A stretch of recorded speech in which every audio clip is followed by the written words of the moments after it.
नमस्कार. आजच्या या विशेष विश्लेषणात आपण एका खऱ्या अर्थाने प्रेरणादायी प्रवासावर निघणार आहोत. आपण समर्थ रामदास स्वामींच्या मनाचे श्लोकमधील 51 ते 60 या श्लोकांचा सखोल अभ्यास करणार आहोत. आणि बघा, हा काही फक्त जुन्या साहित्याचा किंवा शब्दांचा अभ्यास नाहीये, तर हा मानवी चारित्र्य घडवण्याचा एक अत्यंत मजबूत, शाश्वत असा मार्ग आहे. एका सामान्य मनाला सर्वोच्च आध्यात्मिक उंचीपर्यंत नेमकं कसं घेऊन जाता येतं, ह्याचा एक अप्रतिम ब्लूप्रिंट आपल्याला इथे पाहायला मिळणार आहे. चला तर मग सुरुवात करूया. मनाराम कल्पतरू कामधेनू हा 60वा श्लोक म्हणजे खरं सांगायचं तर ह्या संपूर्ण प्रवासाचा कळस आहे.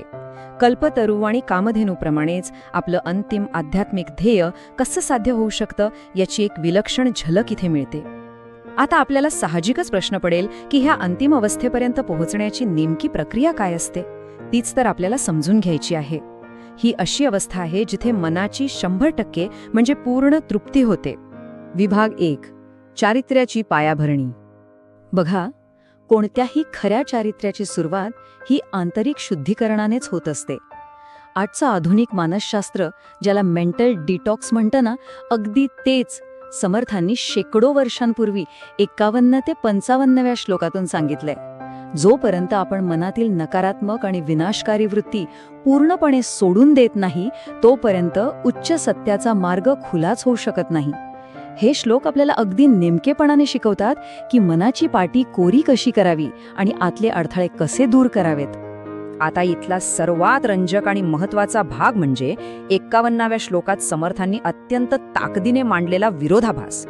एका बाजूला मद आणि मत्सराने ग्रासलेलं मन आहे, जे अक्षरशः स्वार्थात आणि प्रपंचाच्या व्यापात अडकलेलं आहे, आणि दुसऱ्या बाजूला एक मुक्त मन आहे, जे नम्र वाचा सुवाचा म्हणजेच अत्यंत नम्र आणि गोड बोलण्याने भरलेलं आहे.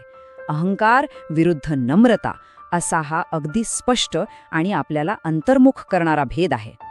आता विचार करा, जेव्हा मनाचा अहंकार खऱ्या अर्थाने गळून पडतो तेव्हा नक्की काय होतं.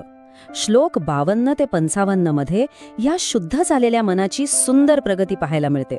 दांभिकपणा, व्यर्थ वादविवाद हे सगळं आपोआप मागे पडतं आणि असं मन स्वाभाविकपणे सखोल तत्वचिंतनाकडे वळतं. तिथे फक्त उरतो तो सत्य आणि सरळपणा. शुद्ध परमार्थाची एक तहान निर्माण होते आणि विनाशकारी दुराशांना तेथे अजिबात थारा नसतो. सत्याच्या मार्गावर चालण्याची एक अत्यंत ठाम वृत्ती या अवस्थेत पाहायला मिळते.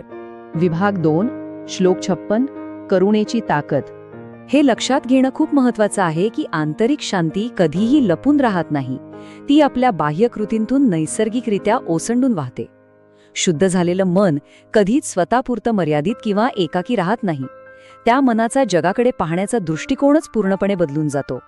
आणि हीच ती अवस्था आहे जिथे चारित्र्य खऱ्या अर्थाने उजळून निघतं आणि समाजासाठी एक भक्कम आधार बनतं. आणि यातूनच हे अतिशय उत्तमरित्या स्पष्ट होतं की जेव्हा अहंकार जिंकला जातो तेव्हा त्याचे स्वाभाविक परिणाम किती सुंदर असू शकतात. दीनांवर दया करणं, मन अत्यंत मवाळ आणि प्रेमळ होणं आणि सर्वांना सामावून घेण्याची वृत्ती, हे सगळे गुण कुठल्याही प्रयत्नांशिवाय अगदी आपोआप विकसित होतात. यासाठी काहीही वेगळं किंवा कृत्रिम करावं लागत नाही. ही आंतरिक शुद्धीकरणातून आलेली एक अत्यंत नैसर्गिक अशी करुणा आहे. 56व्या श्लोकातील या ओळीकडे जरा बारकाईने लक्ष द्या. तया अंतरी क्रोध संताप कैंचा. यामागचा तत्वज्ञानाचा अर्थ खरोखरच खूप खूप खोल आहे. जर एखादं हृदय खऱ्या अर्थाने करुणेने, मवाळपणाने आणि प्रेमाने भरलेलं असेल, तर तिथे क्रोधाला किंवा संतापाला राहायला जागाच कशी शिल्लक राहील. जसं एकाच ठिकाणी अंधार आणि प्रकाश कधीच असू शकत नाहीत, अगदी तसंच हे आहे. पुढे 57 ते 59 ह्या श्लोकांमध्ये आपण एक वेगळाच टप्पा पाहतो. हा करुणेकडून अंतिम साक्षात्काराकडे जाणारा पूल आहे असं म्हणता येईल. इथे उपासना तर करायची आहे, पण ती पूर्णपणे निष्काम असावी लागते. म्हणजे काय, तर कुठल्याही भौतिक फळाची अपेक्षा न ठेवता केलेली भक्ती. भौतिक जगातील अनंत व्यर्थ कल्पनांचा आणि कामनांचा नाश करून केवळ ईश्वराच्या प्राप्तीची एक शुद्ध, अविचल इच्छा निर्माण करणं, हे या टप्प्याचं सर्वात मोठं वैशिष्ट्य आहे. हे एक प्रकारचं अत्यंत कडक असं वैराग्य आहे. विभाग 3, श्लोक 60, अंतिम कल्पतरू. आता इथे एक अतिशय महत्वाचा शब्द येतो, तो म्हणजे कल्पतरू. आपल्याला माहितीच असेल, पौराणिक कथानुसार कल्पतरू हा असा एक दैवी वृक्ष आहे ज्याच्या खाली उभं राहून जे काही मागितलं जातं ते लगेच पूर्ण होतं. समर्थ रामदास स्वामींनी नेमका हाच संदर्भ वापरून 60व्या श्लोकामध्ये ईश्वरी भक्तीचं अतिशय विशाल आणि अमर्याद असं रूप उलगडून दाखवलं आहे. कल्पतरूसोबतच तिथे कामधेनू आणि चिंतामणी यांचाही उल्लेख येतो. कामधेनू म्हणजे अशी दैवी गाय जी सर्व इच्छा पूर्ण करते, आणि चिंतामणी म्हणजे असं रत्न जे सर्व चिंता दूर करून आपल्याला हवं ते देतं. या तीनही अत्यंत शक्तिशाली प्रतिमांचा वापर करून ईश्वरी सत्तेची व्यापकता आणि अंतिम सत्याची महती इथे अतिशय उत्कटतेने सांगितली आहे. याचा आवाका खरोखरच अफाट आहे. चला, आता हे सगळं आपण थोडे एकत्र जोडून पाहूया. या श्लोकाचा मूळ गाभा असा आहे की जेव्हा मन खऱ्या अर्थाने ईश्वराशी जोडलं जातं तेव्हा ती भक्तीच स्वतः एक कल्पतरू, कामधेनू आणि चिंतामणी बनते.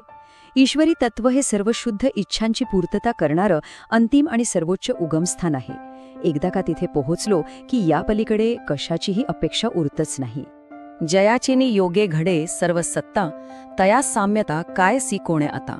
या ओळीतून एक अत्यंत ठाम आणि निर्विवाद सत्य समोर येतं. ज्याच्या योग्याने ही संपूर्ण सत्ता चालते त्याच्याशी कोणाची तुलना तरी होऊ शकते का? अजिबात नाही. जेव्हा एखादं मन नम्रता आणि करुणेच्या प्रक्रियेतून तावून सुलाखून निघतं तेव्हा त्याला मिळणारी ही ईश्वरी कृपा खऱ्या अर्थाने अमर्याद आणि अतुलनीय असते. विभाग 4 आंतरिक शांतीचा मार्ग. तर या संपूर्ण विश्लेषणाचा सर्वात महत्त्वाचा मुद्दा हा आहे की ही आध्यात्मिक प्रगती एका अत्यंत विशिष्ट अशा क्रमाने होते. पहिल्या टप्प्यात काय होतं तर अहंकाराचं विसर्जन होतं, जे आपण 51व्या श्लोकात पाहिलं. दुसऱ्या टप्प्यात करुणेचा सुगंध दरवळू लागतो, जे 56व्या श्लोकाने स्पष्ट केलं. आणि अंतिम टप्प्यात म्हणजेच 60व्या श्लोकात ती सर्वोच्च ईश्वरी तृप्ती प्राप्त होते.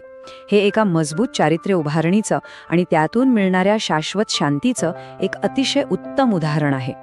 जाता जाता एका अत्यंत महत्त्वाच्या प्रश्नावर आपण विचार करूया. जर तो अंतिम आणि सर्वोच्च कल्पतरू अगदी आपल्या आवाक्यात असेल तर एका खऱ्या अर्थाने शुद्ध झालेल्या मनाने नक्की काय मागायला हवं? हा एकच प्रश्न मानवी इच्छा आणि खऱ्या चारित्र्याबद्दल खूप काही सांगून जातो. यावर प्रत्येकाने नक्की विचार करायला हवा.